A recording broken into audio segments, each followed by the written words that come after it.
everybody. Welcome back to another episode of our This Travel Tribe podcast.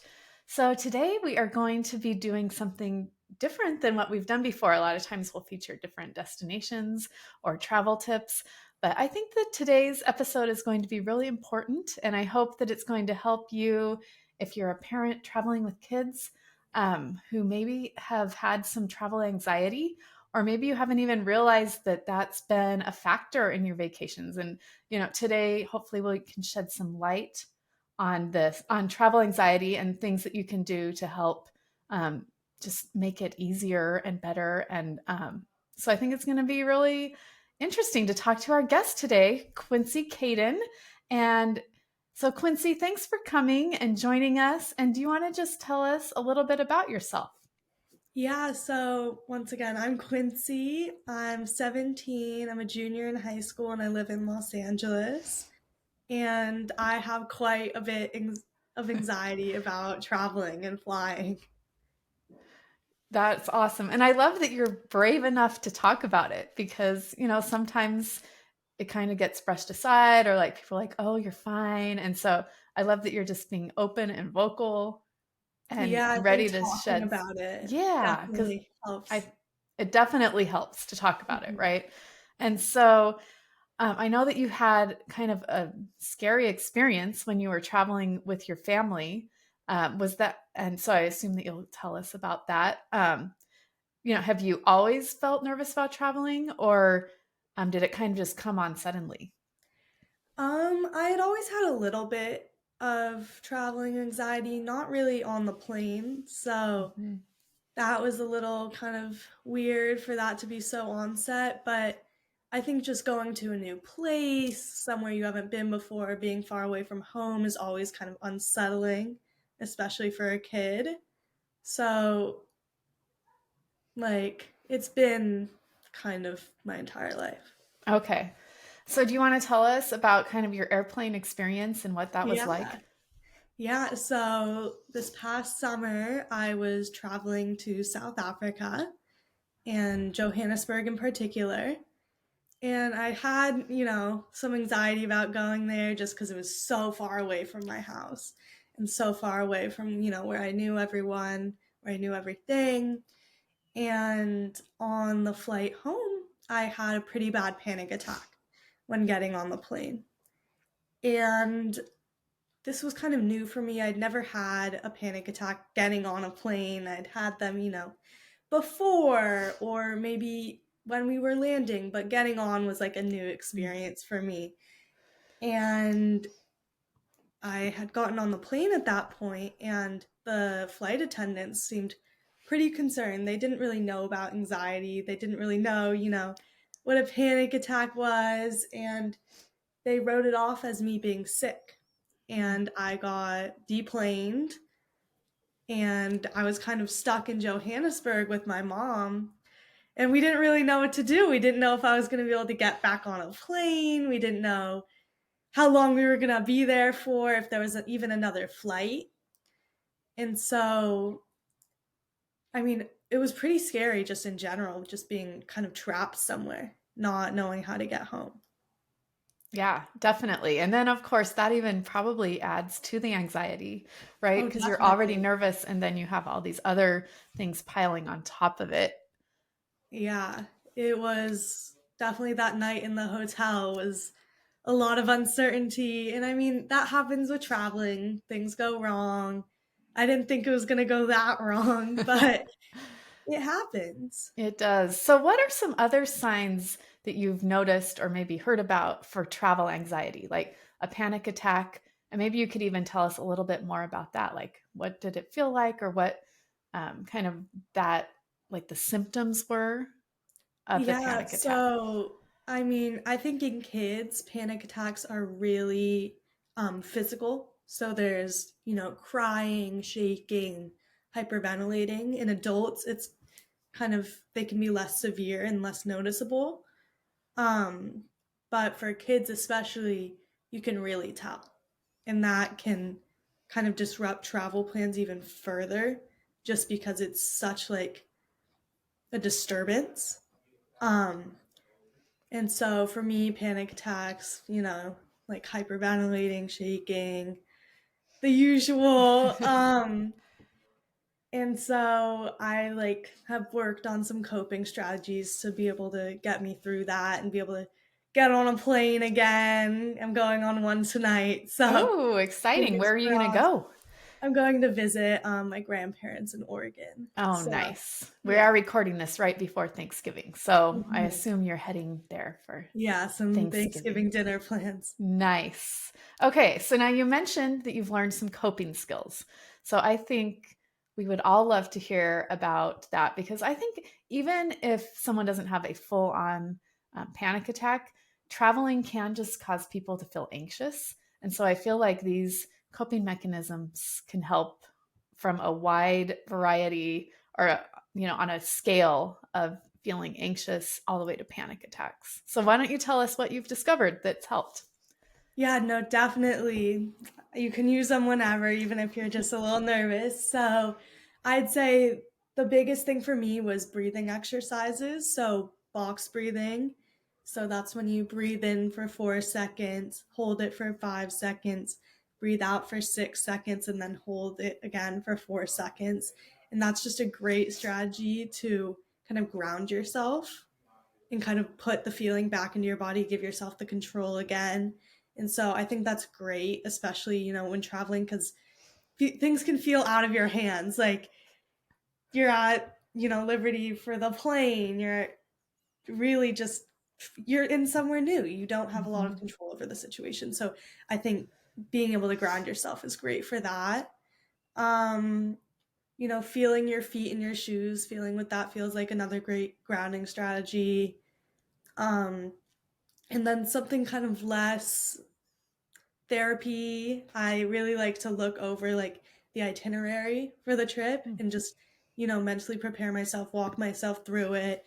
Oh, I'm going to arrive at 7 and then I'm going to the hotel at 8, and just kind of walking myself through that is great just to like mentally prepare myself. Mhm. Do you like to do that before you leave home, or is that more when you're at the airport and you're about to get on the plane? I like to do it both just because I have a little bit of anxiety before the Mhm. airplane and just thinking about it. So I'd say I do it a couple times. Okay. And I love the breathing because it's not like you need any special tools with you or any materials or like, you always have your breath, right? And so you Yeah, can always take control of that. So I think that does make a big difference. I know breathing in all sorts of situations, that box breathing is so great. It definitely. really just calms your whole nervous system. Hmm. So it's so good that you have just found that, right? And Yeah. and you can do that on the plane or before or even anytime you're feeling kind of a little bit unsettled. So are there Hmm. any others like coping skills that you found, or are those the main ones that have worked for you? I mean, those are the main ones that have worked for me, but I mean, there's definitely a lot. There's counting your fingers, just like going, pointer, middle, index, pinky, just counting that is a great one. Mhm. Once again, kind of putting the control back in your hands, literally, I Yeah, guess. I guess so. Um, but anything that you can do just to be like, this is my body, I'm in control. This situation might be out of my control, but I'm like in control of myself. Hmm. Yeah. And I know when I've been on planes before, there have been a couple times where I felt very anxious because I don't like closed spaces. Yeah. And so I have just done breathing. And I've also just like told myself, like, you've flown many times before and it's always been Mhm. okay. And so it will be okay this time. I think kind of Yeah, the self-talk. talking, like self talking, like trying to just keep yourself calm, right? And not let it spiral. So can be helpful. So breathing and then just like, it's going to be okay. You love Yeah. to travel. Flying is fine. You are being closed in this tin can basically and going in the air. Yes, it's a little crazy, but Yeah, no, definitely. people do it every day and it's okay. So, yeah, those are really great tips. Okay. Do Mhm. you have any other tips for parents, if their children are experiencing some travel anxiety, like things that have worked well for you? Yeah, I think the biggest thing for me, especially when I was younger, when my parents would tell me what I was doing on the trip. And so they would tell me the activities, they would tell me, what flight we were going to be on, what airline we were going to be on, these Mhm. random details, but just having me know what was going on and what we were going to do. Because a lot of anxiety is about the unknown. Mhm. And you're really like spiraling. What am I going to do? What if this happens? What if this happens? And so if you know what's going on, that eliminates a lot of it. So talking to your kids about what you guys are going to do. Um, and then if they are nervous, talk them through the breathing exercises. If they have kind of a base, a home base Mhm. where they can just talk to your parents, and they have all the resources. So they're not having to rely on themselves. They can rely on their parents. And so just having that as a resource is also super great. Yeah, I love that. Okay. Now, since your experience on the plane, I know that you've written a book. And so, do you want to tell us a little bit about that? Yeah, I would love to. So just after that whole plane experience, I realized that people really do not know a lot about anxiety. And no shame on them. Like, it's just not super talked about, and the Mhm. symptoms aren't super talked about. And so I wanted to put that kind of language in people's homes, realize that maybe people do have panic attacks. And I really thought that giving kids language for it is even better because they, know even less about it. And so I wrote a book, a children's book called Frankie's Fishy Feelings, which is about a 5-year-old shark named Frankie, and she realizes that Kindersharken is starting the next day, and she gets really nervous, and she's afraid to go into school, and she has a panic attack. She doesn't really know what it is. It's the first time that this has happened to her, and through that journey, she learns all these coping skills. Um, and then she's able to go on her play dates and she's able to go to school once she learns about all of that. And so I'd really say that like the goal is to first off teach kids these coping strategies, even for when they're a little nervous. Everyone has these like nervous feelings, these fishy feelings. Mhm. So I really just wanted to have that in kids' homes, but also just I've heard stories just from kids. I've been talking to them after reading to them, and they've been like, I feel this way sometimes. And so maybe they didn't know what that was before. And so kind of giving them language to put a name to the feeling. Mhm. I love that. So, can we find your book on all popular platforms? Yeah, it's on Amazon, Barnes and Noble, and then I have a website, frankiesfishyfeelings.com, and that has all the coping skills. And you can also buy the book or donate to get the book into underserved schools, and lots of resources on there. Okay, I love that. I love that you turned something that was scary and hard into something positive that can help other people. Yeah, that's the goal. I love it. So great. Okay, so I love to wrap up our episodes with three final questions. So, are you ready for them? I'm ready. Okay, so first of all, where is one of your favorite places that you have ever visited? I'd say my favorite place was probably Santa Teresa. It's in Costa Rica, and it's kind of this isolated beach. Kind of, I don't know, it was really hard to get to. There was a ferry, there was like a 4-hour drive, but just getting there, it was so isolated that it was just gorgeous. And there was like no light pollution, and the beach was beautiful, and everyone was just so kind. And we would meet up with locals and go to dinner with them, and it was all just super awesome. So that's got to be my favorite. That sounds amazing. I've never even heard of that specific place in Yeah. Costa Rica. I'll have to look it up. Okay, so then do you have a favorite item that you like to take with you on every trip? I'd say a deck of cards Hmm. because there's a lot of downtime when you're traveling. Maybe your flight gets delayed. Maybe you're waiting for a dinner reservation.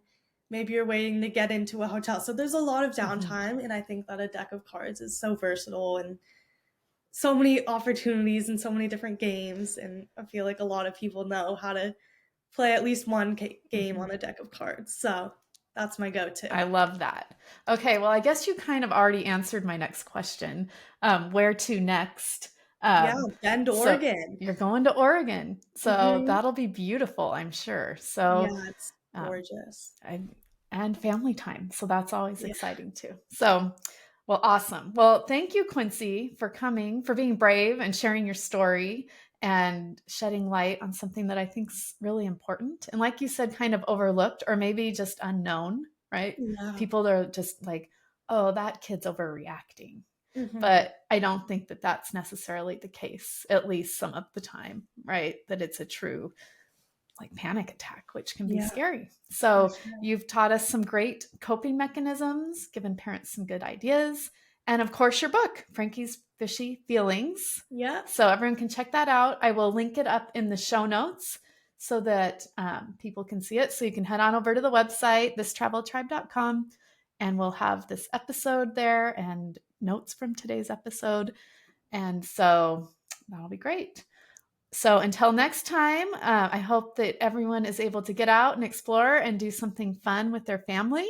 And thanks for coming on, Quincy. Yeah, thank you for having me. Yeah. All right.